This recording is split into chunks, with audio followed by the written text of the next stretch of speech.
இதுதாங்க துத்தி இலை பார்த்துக்கிட்டிங்களா. இது பூ, இதோட இலை வந்து இதய வடிவத்தில் இருக்கும்.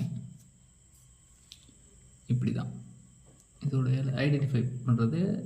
இலை வந்து இதய வடிவில் இருக்கும், பூ வந்து மஞ்சள் கலர் தான், மஞ்சள் கலரில் இருக்கும்.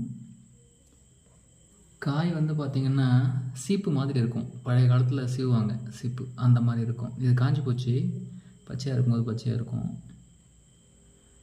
இது பெரும்பாலும் சாலை ஓரங்களில் அதிகமாக பார்க்கலாம் நம்ம. ஆனால் இதுதான் துத்தி இலையாக நமக்கு தெரியாது, அந்த ஐடென்டிஃபை பண்ணுறதுக்கு தான் சொல்கிறேன்.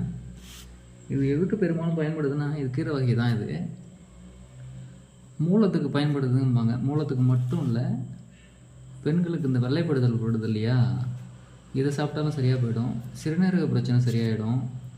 ரத்தத்தை இதை சாப்பிட்றதால ரத்தம் தூய்மையாக இருக்கும். பல் பிரச்சனை, அந்த பல் ஈறுகளில் வர பிரச்சனை இதை சாப்பிட்றதால சரியாயிடும். ஆனால் இந்த இலையை எடுத்துக்கிறதுக்கு முன்னாடி இந்த கிழங்கு வகைகளை தவிர்க்கிறது நல்லது. கிழங்கு, கோதுமை, கார வகைகள். கிழங்குன்னா வேர், மண்ணுக்கு கீழே கிடைக்கிற கிழங்கு வகைகளை தவிர்க்கிறது நல்லது. அதே சமயத்தில் கீரைகள், வெந்தயம், வாழைப்பழம் இதோடு சேர்த்து பயன்படுத்தணும்னா ஒரு 48 நாள் இந்த கீரையை பயன்படுத்தணும்னா கண்டிப்பாக மூலம் இருக்காது. இது எதுக்குன்னா, என்னோடய நண்பர் ஒருத்தர் இருந்தார், அவருக்கு இந்த பிரச்சனை இருந்துச்சு.